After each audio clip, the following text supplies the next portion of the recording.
There's a wonderful description of Degas by his friend Pissarro, and Pissarro was very active politically. He describes Degas in a letter to his son. He says, Degas is an anarchist, but in art.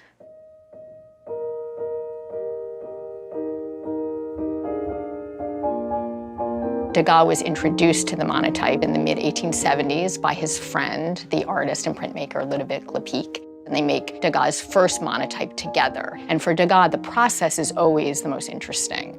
Go into the print studio and see what comes out of it.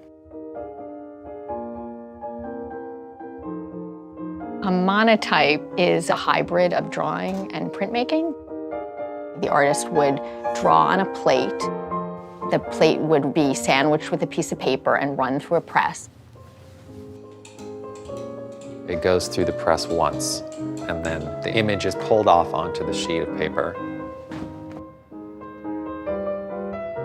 There's always a kind of a wonderment of how it looks, and I think sometimes one would be incredibly happy and sometimes probably the opposite. The monotypes have been divided into two types, the dark field and one called the light field. And dark field is when Degas would lay a curtain of black ink on the plate. It is reported that he used a dauber, a piece of felt which has been rolled up and tied so it looks like a little sausage. And then draws by removing the ink. And so in those works, you get the sense of an image emerging out of darkness.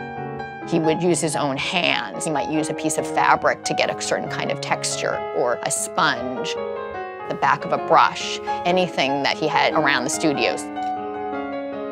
The light field is essentially the opposite. You start with a totally unmarked plate, and then you add ink, but you add it with a brush or with a rag.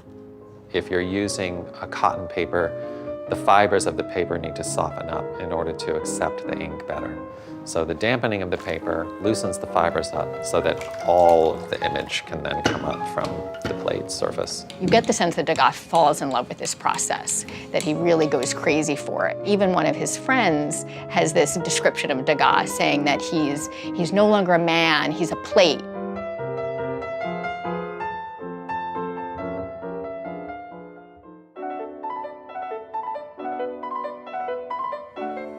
When we think of a monotype, even when you hear the word, it's mono, it's one. But Degas used it to create multiple impressions. And what he would get is a kind of ghost image, a degraded image of the first impression. And he uses pastel sometimes to enhance the image, to define it. He's very experimental, especially in the landscape monotypes. And he's using oil paint instead of printer's ink, which is not typical.